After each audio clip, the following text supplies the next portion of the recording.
Hello welcome to my mini blog. आज चाहिँ म हाम्रो सलकपुरको पाउपाथीबाट मन्दिर जाँदैछु। चोकमा आइपुगेर साथीलाई वेट गरेँ। साथी पनि आइपुगिन् अनि हामी पूजा गर्नको लागि यहाँनिर सामानहरू किन्दैछौँ अनि सामानहरू रेडी गऱ्यौँ पूजा गर्नको लागि अनि माथि लाग्यौँ पूजा गर्न।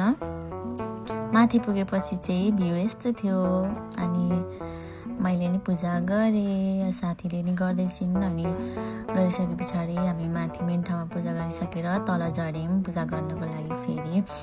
अनि तल पनि मैले पूजा गरेँ, त्यस पछाडि साथीले पनि गरिन् अनि त्यस पछाडि आफ्नो आफ्नो प्रसाद भेटिएर छुट्यायौँ अनि टिका सिका लगाएर हामीले भिडियो टिकटक फोटो खिच्यौँ।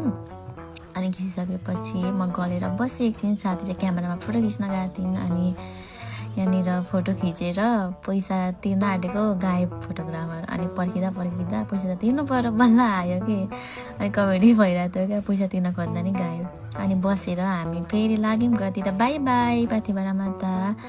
अनि यहाँनिर हिँड्दै गएको सडकपुरसम्म, यहाँ स्यान्डलमा ढुङ्गा छिरेछ। अनि त्यस पछाडि हामी यहाँ पराम होटलमा खाजा खानको लागि लाग्यौँ।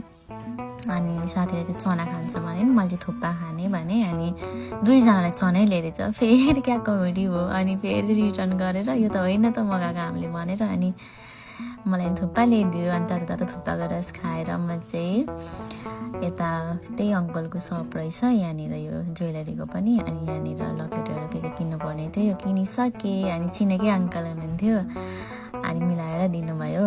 अनि यहाँबाट निस्क्यौँ हामी। सुन्तला बेच्न राख्नुभएको रहेछ आन्टीले, सुन्तला पनि मैले किनेँ आज ठिक्क फेरि सलकपुर बजार। अनि चप्पल पनि किन्नु थियो, चप्पल किनेँ। त्यस पछाडि घर आएँ, साथी पनि घर गइन् अनि मैले लुगासुगा फेरेर बसेँ। साथीहरू घर आएर बाई बाई। आजको लागि मेरो ब्लग यति नै। Thank you watching my full video.